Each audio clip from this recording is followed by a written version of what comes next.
कविताओं के इस चैनल पर आप सभी का अभिवादन। आज मैं फिर से आपके लिए एक नई कविता लेकर उपस्थित हुई हूँ, जिसका शीर्षक है परवाह का नाजुक तार।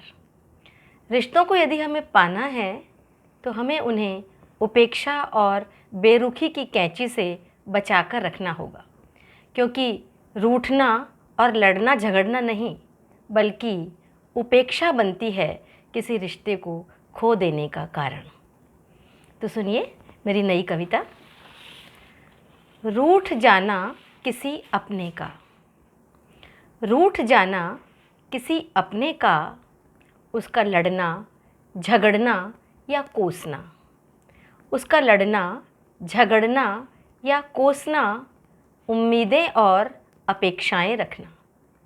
शुभ संकेत हैं ये सारे के सारे, शुभ संकेत हैं ये सारे के सारे, कि जुड़ा है कोई अदृश्य तार, कि जुड़ा है कोई अदृश्य तार, तुम्हारे और उसके बीच अब भी, तुम्हारे और उसके बीच अब भी, जो ले आएगा उसे एक ना एक दिन, जो ले आएगा उसे एक ना एक दिन फिर से तुम्हारे पास। बचा के रखना, बचा के रखना जतन से परवाह के उस नाजुक तार को, बचा के रखना जतन से परवाह के उस नाजुक तार को।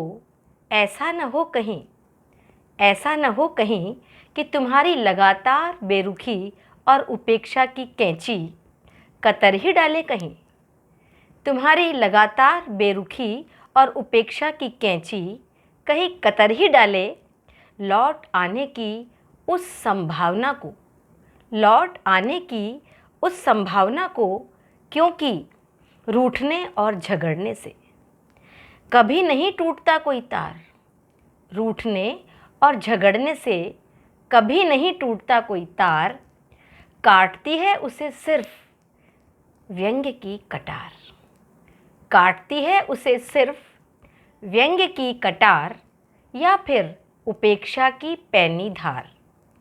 और तब यदि कभी पाओ कि ख़त्म हो गई है अचानक सारी छटपटाहट, और तब कभी पाओ कि अचानक ख़त्म हो गई है सारी छटपटाहट, उम्मीदें, अपेक्षा और शिकायत, कोई फ़र्क नहीं पड़ता अब, कोई फ़र्क नहीं पड़ता अब उसे तुम्हारी चालाकियों, कुटिलताओं या उपेक्षाओं से।